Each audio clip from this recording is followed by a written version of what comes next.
আর নজর রাখতে হচ্ছে আড়াই দিনেই শেষ ম্যাচ ওয়েস্ট ইন্ডিজের বিরুদ্ধে রীতিমতো ইন্ডিয়া জিতে গেল, অর্থাৎ প্রথমে ইনিংস বলা যেতে পারে, অর্থাৎ আড়াই দিনেই ম্যাচ একেবারেই শেষ এবং এগিয়ে গেল ভারত। ছবি দেখুন, দেখানোর চেষ্টা করছি।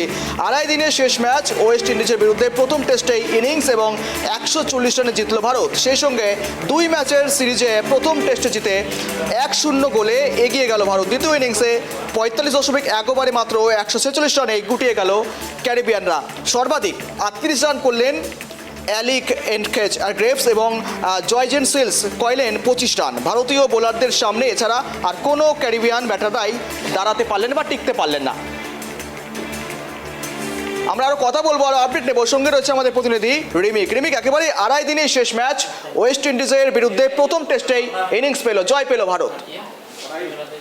একদমই দেখো গৌরব, মানে ছেলে খেলা করেই হারালো বলা যায়। আড়াই দিনে খেলা শেষ। ওয়েস্ট ইন্ডিজ এই দলটা বাংলাদেশ পাকিস্তানের থেকেও আরও খারাপ দল, একেবারেই একদম পাড়া লেভেলের ক্রিকেট যাকে বলে, মানে একটা পাড়ার ক্লাব বা একটা আমাদের সিএবির ফার্স্ট ডিভিশনের ক্লাবও মনে হয় খেললে এই ওয়েস্ট ইন্ডিজ দলকে হারিয়ে দিত। ফলে বলা যেতে পারে এই ওয়েস্ট ইন্ডিজ দলকে ভারতে নিয়ে আসা হয়েছে প্লেয়ারদের পার্সোনাল কিছু রেকর্ড করার জন্য এবং পার্সোনাল স্ট্যাটিস্টিক্স বা পরিসংখ্যানগুলোকে বাড়িয়ে নেওয়ার জন্য, রান উইকেট বাড়িয়ে নেওয়ার জন্য। এছাড়া এই ওয়েস্ট ইন্ডিজ ইন্ডিয়ার এই দু ম্যাচের টেস্ট সিরিজের আর কোনো সারবত্তা নেই। যেটা প্রত্যাশিত ছিল সেটাই হয়েছে। একদম ইনিংসে এবং 140 রানে জিতে গেল ভারত। এবং সবথেকে বড় কথা হচ্ছে যে এই আত্মবিশ্বাসটা কিন্তু ভারত অনেক বাড়িয়ে নিল, কেননা সামনেই অস্ট্রেলিয়া সিরিজ রয়েছে এবং তার আগে এখনও একটা টেস্ট বাকি।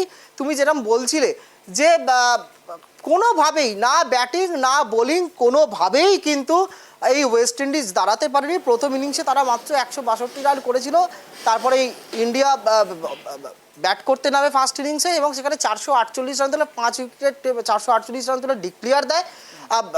কেএল রাহুল সেঞ্চুরি করেন, রবীন্দ্র জাদেজা সেঞ্চুরি করেন এবং ধ্রুব জুরেল সেঞ্চুরি করেন, শুভমান গিল হাফ সেঞ্চুরি করেন, যশস্বী জয়সওয়াল 36 রানের ইনিংস করেন। ফলে রীতিমতো ব্যাটিং প্র্যাকটিস করে নিলেন ভারতীয় ক্রিকেটাররা। মোটামুটি এই টিমের অনেকেই কিন্তু অস্ট্রেলিয়া সফরে যাবে।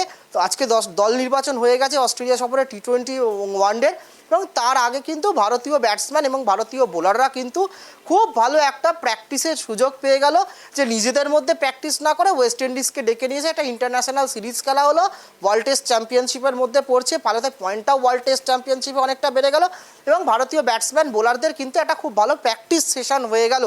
এবং তুমি দেখো জসপ্রীত বুমরা উইকেট পেয়েছে, সিরাজ উইকেট পেয়েছে, কুলদীপ যাদব উইকেট পেয়েছে এবং তোমার রবীন্দ্র জাদেজা তিনি ফার্স্ট ইনিংসে সেঞ্চুরি করেছেন এবং আজকে 4টে উইকেট নিয়ে একাই সমস্ত ক্যারিবিয়ান ক্যালিপসো শেষ করে দিয়েছেন, সেঞ্চুরি এবং আজকে 4 উইকেট, এবং যার ফলে ম্যাচের সেরাও হয়েছেন রবীন্দ্র জাদেজা।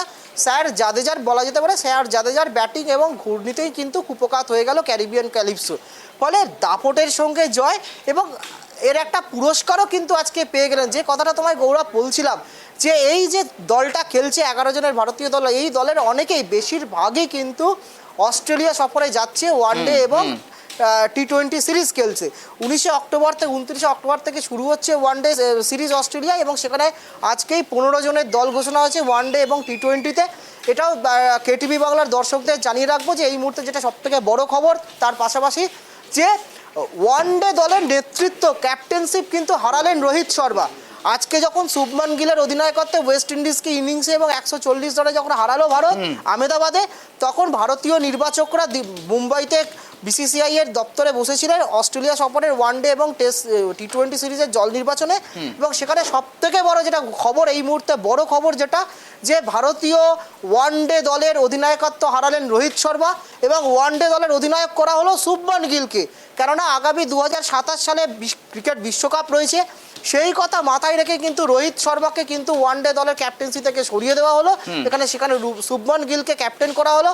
এবং আরও একটা যেটা বড় খবর, অস্ট্রেলিয়া সফরে ওয়ানডে দলে শুভমান গিলের নেতৃত্বে ভারতীয় দল খেলবে এবং শুভমান গিলের সহকারী অর্থাৎ ভাইস ক্যাপ্টেন করা হয়েছে শ্রেয়াস আইয়ারকে। দীর্ঘদিন পর শ্রেয়াস আইয়ার কিন্তু আবারও ভারতীয় দলে ফিরলেন। আমরা দেখেছি তাকে এশিয়া কাপের দলে না নেওয়ায় অনেক বিতর্ক হয়েছিল, কিন্তু এশিয়া কাপে নয়, অস্ট্রেলিয়া সফরে ওয়ানডে দলে শ্রেয়াস আইয়ারকে ভাইস ক্যাপ্টেন করে ফেরানো হলো। এবং ওয়ানডে দলে অবশ্যই রোহিত শর্মা এবং বিরাট কোহলি রয়েছেন এবং চোটের কারণে অস্ট্রেলিয়া সফর থেকে রিমিকা, একদম ছিটকে দেখো, গিয়েছেন। অস্ট্রেলিয়া সফরে তোমার, রোহিত থাকবেন, বিরাট থাকবেন, কিন্তু দেখো ইতিমধ্যে শ্রেয়াসকেও দলে ফিরিয়ে নেওয়া হলো। কার্যত মনে হয় বিতর্কের পাট কি চুকবে, অর্থাৎ বিতর্ক কি দানা যে পাচ্ছিল তাকে রীতিমতো উঠে যাবে, কেননা ইতিমধ্যে তো ইনিংসে জিতে গেল, অর্থাৎ টেস্টে তো জিতলো ভারত। একদমই একদমই দেখো, শ্রেয়াস আইয়ারকে এশিয়া কাপের দলে না নেওয়া নিয়ে একটা বিতর্ক হয়েছিল। শ্রেয়াস আইয়ার বোর্ডকে চিঠি দিয়েছিল তার কিছুদিন বিশ্রাম লাগবে বলে, অনেক টালবাহানা হয়েছিল, একটা ঠান্ডা লড়াই গম্ভীর আর শ্রেয়াস আইয়ারের মধ্যে চলছিল বলে মনে করা হচ্ছিল, কিন্তু সেটা আজকে একদম সমস্ত কিছুর অবসান।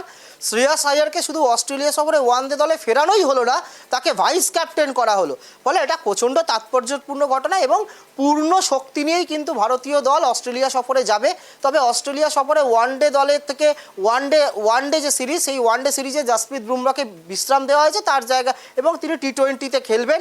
আমি তোমাকে গৌরব, যেহেতু এটা বড় খবর, আমি তোমাকে এক নজরে এই অস্ট্রেলিয়া সফরে যে দল নির্বাচন এই মাত্র হয়েছে এবং সেই দল নির্বাচনে যে 15 জনের যে দল হয়েছে ওয়ানডে সিরিজ এবং টি-20 সিরিজে, সেটা একবার শুনিয়ে দিচ্ছি কেটিভি বাংলার দর্শকদের জানিয়ে দিচ্ছি যে অস্ট্রেলিয়া সফরে 15 জনের যে ভারতীয় দল ওয়ানডে সিরিজের জন্য, সেটা হচ্ছে এই রকম: শুভমন গিল হয়েছেন অধিনায়ক, শ্রেয়াস আইয়ার সহ অধিনায়ক, রোহিত শর্মা, বিরাট কোহলি, অক্ষর Patel, Lokesh Rahul wicket keeper, Nitish Kumar Reddy, Washington সুন্দর, কুলদীপ যাদব, হর্ষিত রানা, মোহাম্মদ সিরাজ, আর্শদীপ সিং, প্রসিদ্ধ কৃষ্ণ, ধ্রুব জুরেল সেকেন্ড উইকেট কিপার, এবং যে ধ্রুব জুরেল আমরা দেখেছি গতকাল সেঞ্চুরি করেছে এই ওয়েস্ট ইন্ডিজের বিরুদ্ধে, এবং যশস্বী জয়সওয়াল।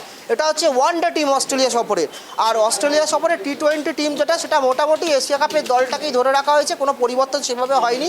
সূর্যকুমার যাদব অধিনায়ক, শুভমন গিল সহ অধিনায়ক, অভিষেক শর্মা, তিলক বর্মা, নীতিশ কুমার রেড্ডি, শিবম দুবে, অক্ষর প্যাটেল, জিতেশ শর্মা উইকেট কিপার, বরুণ চক্রবর্তী, জসপ্রীত বুমরা, আর্শদীপ সিং, কুলদীপ যাদব, সঞ্জু স্যামসং, হর্ষিত রানা, রিঙ্কু সিং এবং ওয়াশিংটন সুন্দর। ফলে যেটা তোমায় বললাম যে এশিয়া কাপে যে দলটা খেলেছিল ভারতীয় দল, মোটামুটি সেই দলটাকেই কিন্তু অস্ট্রেলিয়া সফরে টি-20 সিরিজে নিয়ে যাওয়া হচ্ছে। চমক ছিল হচ্ছে শুধুমাত্র ওয়ানডে দলে রোহিত শর্মাকে ক্যাপ্টেন্সি থেকে সরিয়ে দেওয়া হলো, শুভমন গিলকে টেস্টের পাশাপাশি এবার ওয়ানডেরও ক্যাপ্টেন করা হলো আগামী 2027 বিশ্বকাপের কথা মাথায় রেখে, আর শ্রেয়াস আইয়ার দলে ফিরলেন। এবং অবশ্যই ওয়ানডে সিরিজ থেকে বিশ্রাম দেওয়া হয়েছে জাসপ্রীত বুমরাকে, এবং সামি, ঋষভ পান্ত, হার্দিক পান্ডিয়া তারা কিন্তু জায়গা পেলেন না। হার্দিক পান্ডিয়ার আমরা দেখেছিলাম এশিয়া কাপের ফাইনালও তিনি খেলতে পারেননি, তার চোট লেগেছিল বলে।